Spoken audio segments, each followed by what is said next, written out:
Letter 1. To Mrs. Saville, England. You will rejoice to hear that no disaster has accompanied the commencement of an enterprise which you have regarded with such evil forebodings. I arrived here yesterday, and my first task is to assure my dear sister of my welfare, and increasing confidence in the success of my undertaking. I am already far north of London, and as I walk in the streets of Peterborough, I feel a cold northern breeze play upon my cheeks, which braces my nerves and fills me with delight. Do you understand this feeling? This breeze, which has traveled from the regions towards which I am advancing, gives me a foretaste of those icy climes. Inspirited by this wind of promise, my daydreams become more fervent and vivid. I try in vain to be persuaded that the pole is the seat of frost and desolation. It ever presents itself to my imagination as the region of beauty and delight. There, Margaret, the sun is ever visible, its broad disk just skirting the horizon and diffusing a perpetual splendor. There, for with your leave, my sister, I will put some trust in preceding navigators. Their snow and frost are banished, and sailing over a calm sea we may be wafted to a land surpassing in wonders and in beauty every region hitherto discovered on the habitable globe. Its productions and features may be without example, as the phenomena of the heavenly bodies undoubtedly are in those undiscovered solitudes. What may not be expected in a country of eternal light? I may there discover the wondrous powers which attracts the needle, and may regulate 1,000 celestial observations that require only this voyage to render their seeming eccentricities consistent forever.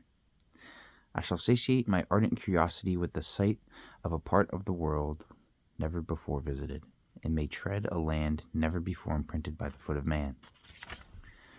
These are my enticements, and they are sufficient to conquer all fear of danger or death, and to introduce me to commence this laborious voyage with the joy a child feels when he embarks in a little boat with his holiday mates on an expedition of discovery up his native river.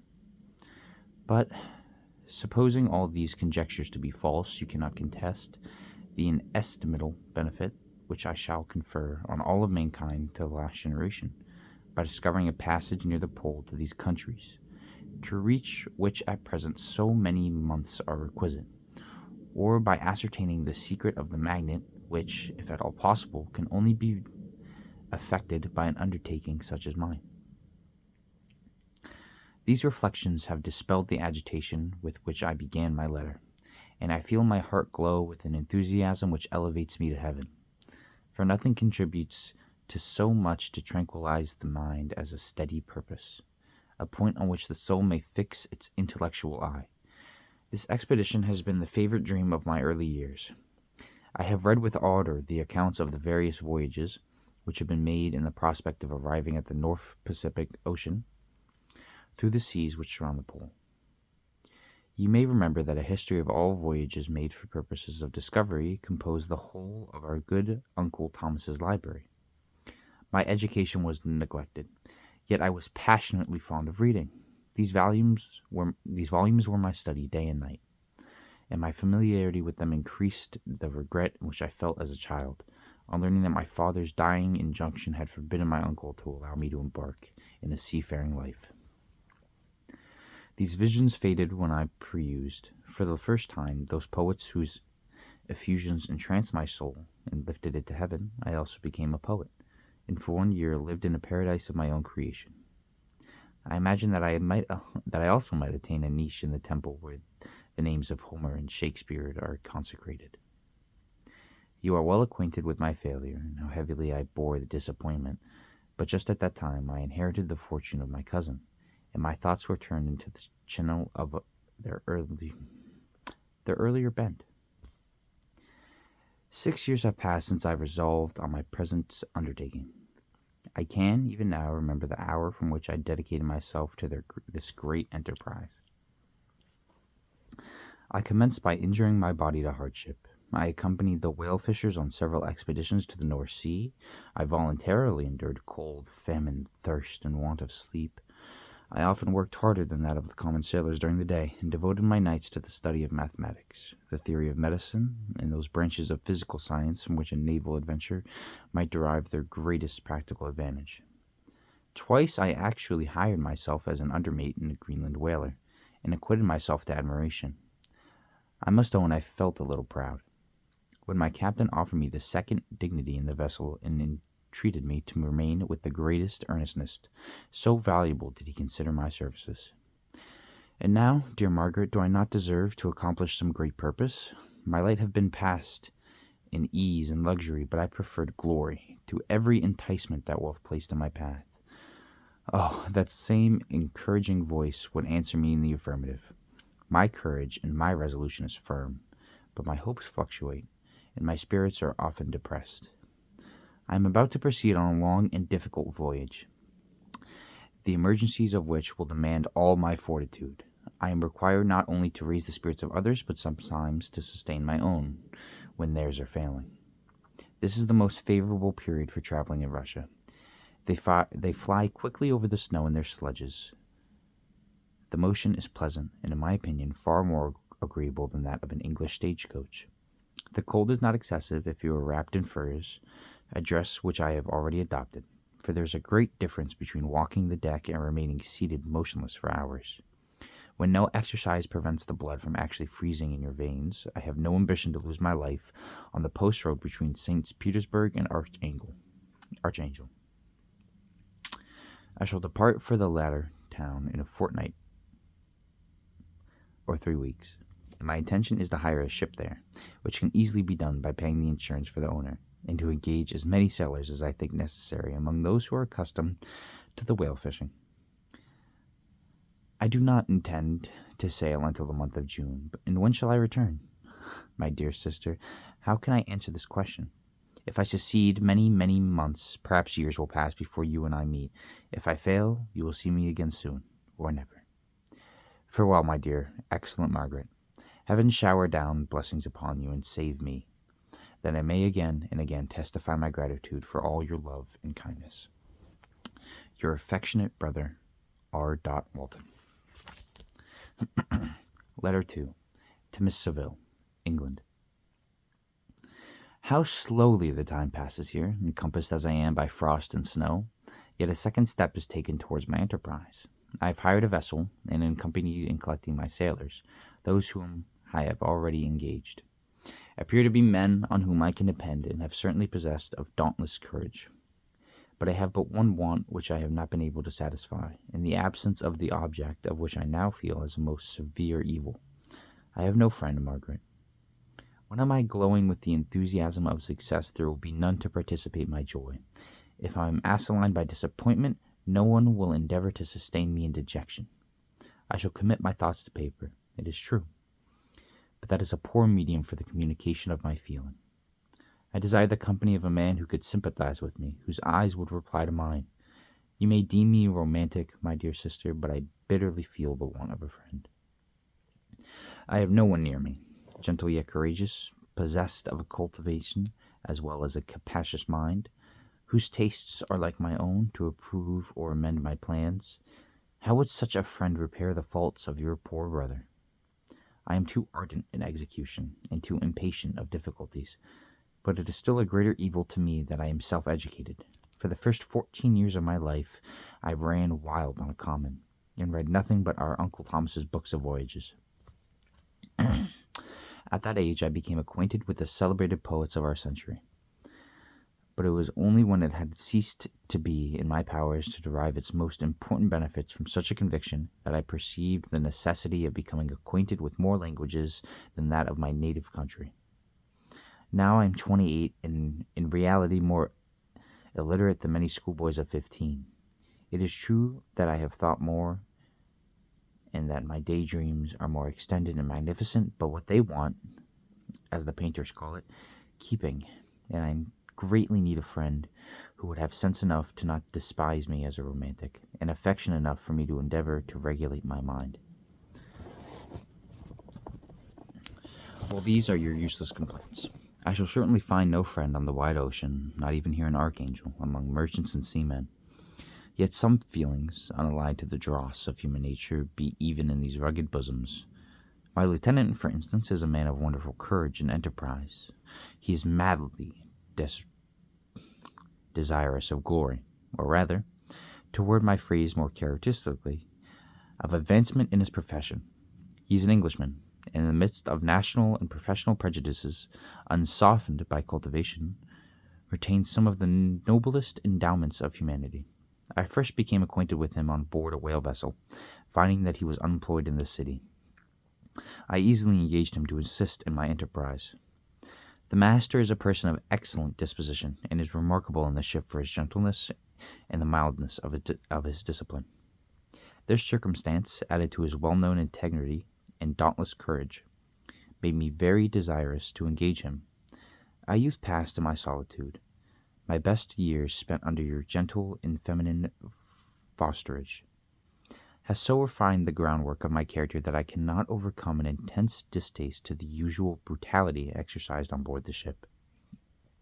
I have never believed it to be necessary, but when I heard of a manner equally noted for his kindliness of heart and the respect and obedience paid to him by his crew, I felt myself peculiarly fortunate in being able to secure his services. I heard of him first in a rather romantic manner from a lady who owes to him the happiness of her life. This briefly in his story. Some years ago, he loved a young Russian lady of moderate fortune, and having amassed a considerable sum in prize money, the father of the girl consented to the match. He saw his mistress once before the destined ceremony, but she was bathed in tears, and throwing herself at his feet, entreated him to spare her. Confessed at the time that she loved another, but that he was poor, and that her father would never consent to the union. My generous friend reassured the supplement, and on being informed of the name of her lover, instantly abandoned his pursuit.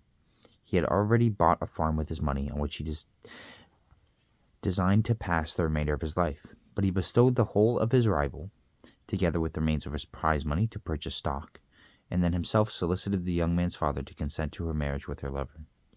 But the old man decidedly refused, thinking himself bound in honor to my friend, who, when he found the father inexorable, quitted his country, nor returned until he heard that his former mistress was married according to her inclinations. What a noble fellow, you will exclaim. He is so. But then he is wholly uneducated. He is as silent as a Turk, and kind of ignorant carelessness attends him, which, while it renders his conduct the more astonishing, detracts from the interest and sympathy which otherwise he would commend. Yet do not suppose, because I complain a little, or because I can conceive a consolation for my toils which I may never know, that I am wavering in my resolutions. Those are as fixed as fate, and my voyage is only now delayed until the weather shall permit my embarkation. The winter has been dreadfully severe, and the spring promises well, and it is considered as a remarkably early season, so that perhaps I may sail sooner than I expected.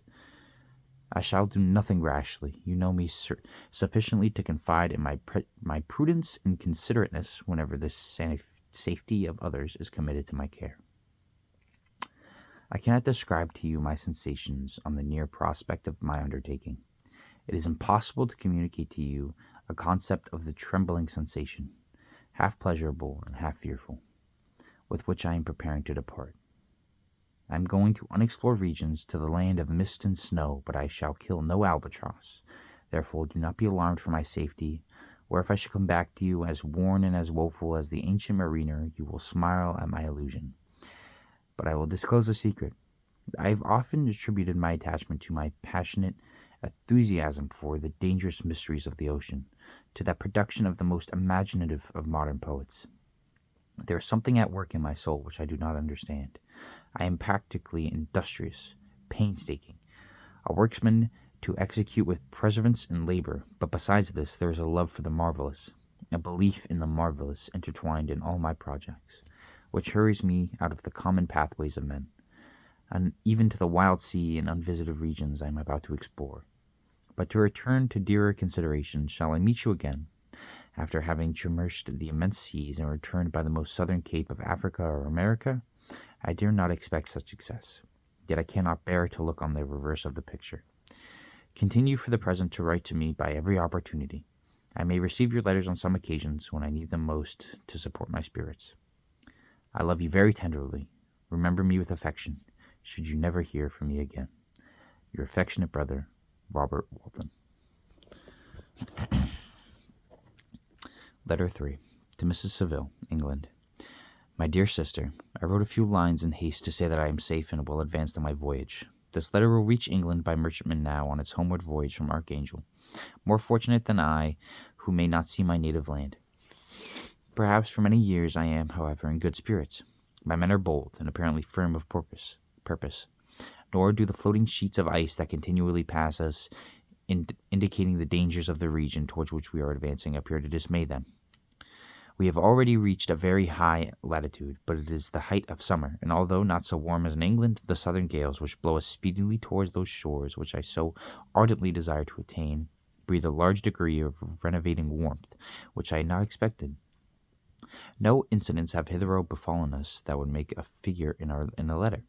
One or two stiff gales and the springing of a leak, and accidents which experienced navigators scarcely remember to record, and I shall be well content if nothing worse to us during our voyage.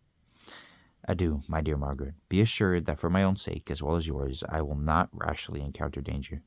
I will be cool, persevering, and prudent, but success shall crown my endeavors. Wherefore not, thus far I have gone, tracing a secure way over the pathless seas, the very stars themselves being witness the testimonies of my triumph. Why not still proceed over the untamed yet obedient element? What can stop the determined heart and resolved will of man? My swelling heart involuntarily pours itself out thus, but I must finish. Heaven bless my beloved sister. Letter 4. To Mrs. Saville, England. So strange an accident has happened to us that I cannot forbear recording it, although it is very probable that you see me before these papers come into your possession. Last Monday, July 31st, we were nearly surrounded by ice, which closed in the ship on all sides, scarcely leaving her the sea room in which she floated. Our situation was somewhat dangerous, especially as we were compassed around by a thick fog. We accordingly lay to, hoping that some change would take place in the atmosphere and weather. About 2 o'clock the mist cleared away, and we beheld, stretched out in every direction, vast and irregular plains of ice, which seemed to have no end. Some of my comrades groaned, and my own mind began to grow watchful with anxious thought, when a strange sight suddenly attracted our attention, and diverted our solitude from our own situations. We perceived a low carriage, fixed on a sled and drawn by dogs, pass on toward the north. At the distance of a half-mile, a being which had the shape of a man, but apparently of gigantic stature, sat in the sledge and guided the dogs. We watched the rapid progress of the traveler with our telescopes until he was lost among the distant inequalities of the ice. This appearance excited our unqualified wonder. We were, as we believed, many hundred miles from any land, but this apparition seemed to denote that it was not in reality so distant as we had supposed. Shut in, however, by the ice, it was impossible to follow his track, which we had observed with the greatest attention. About 2 hours after this occurrence, we heard the ground sea, and before night the ice broke and freed our ship. We, however, lay to until morning, fearing to encounter in the dark those large loose masses which float around the breaking up of the ice. I profited this time to rest for a few hours. In the morning, however, as soon as it was late, I went up to the deck and found all the sailors busy on the side of the vessel, apparently talking to someone in the sea. It was, in fact, a sledge, like that we had seen before, which one had drifted towards us in the night on a large fragment of ice. Only one dog remained alive, but there was a human being within it, whom the sailors were persuading to enter the vessel. He was not, as the other travelers seemed to be, a savage inhabitant of some undiscovered island, but an European. When I appeared on deck, the master said, "Here is our captain, and he will not allow you to perish on the open sea." On perceiving me, the stranger addressed me in English, although with a foreign accent. "Before I come on board your vessel," said he, "will you have the kindness to inform me whither you are bound?" You may conceive an astonishment on hearing such a question addressed to me from a man on the brink of destruction, and to whom I should have supposed that my vessel would have been a resource which he would not have exchanged for the most precious wealth the earth can afford. I replied, however, that we were on a voyage of discovery towards the Northern Pole. Upon hearing this, he appeared satisfied and consented to come aboard. Good God, Margaret, if you had seen the man thus capitulated for his safety, your surprise would have been boundless. His limbs were nearly frozen, and his body dreadfully emaciated by fatigue and suffering. I never saw a man in such a wretched condition. We attempted to carry him into the cabin, but as soon as he had quitted the fresh air, he fainted. We accordingly brought him back onto the deck and restored him to animation by rubbing him with brandy and forcing him to swallow a small quantity. As soon as he showed signs of life, we wrapped him up in blankets and placed him near the chimney of the kitchen stove. By slow degrees, he recovered and ate a little soup, which restored him wonderfully. 2 days passed in this manner before he was able to speak, and I often feared that his suffering had deprived him of my understanding. When he had in some measure recovered, I removed him to my own cabin and attended on him as much as my duty would permit. I never saw a more interesting creature. His eyes have generally an expression of wildness and even madness, but there are moments when, if anyone performs an act of kindness towards him, or does him any of the most trifling service, his whole countenance is lighted up, as it were, with a beam of benevolence and sweetness that I never saw equaled. But he is generally melancholy and despairing, and sometimes he gnashes his teeth as if impatient of the weight of woes that oppress him. When my guest was a little recovered, I had great trouble to keep off the men, who wished to ask him 1,000 questions, but I would not allow him to be tormented by their idle curiosity. In a state of body and mind whose restoration evidently depended on entire repose. Once, however, the lieutenant asked why he had come so far up in the ice in such a strange vehicle. His countenance instantly assumed an act of the deepest gloom, and he replied, "To seek one who fled from me." "And did the man whom you pursued travel in the same fashion?" "Yes." "Then I fancy we have seen him. For the day before we picked you up, we saw some dogs drawing a sledge with a man on it across the ice." This aroused the stranger's attention, and he asked a multitude of questions concerning the route which the Damon, as he called him, had pursued. Soon after, when he was alone with me, he said, "I have doubtless excited your curiosity as well as those good people, but you are too considerate to make inquiries." "Certainly. It would indeed be very impertinent of me and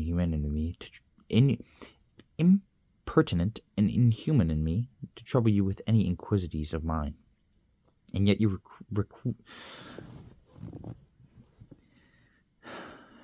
rescued me from a strange and perilous situation.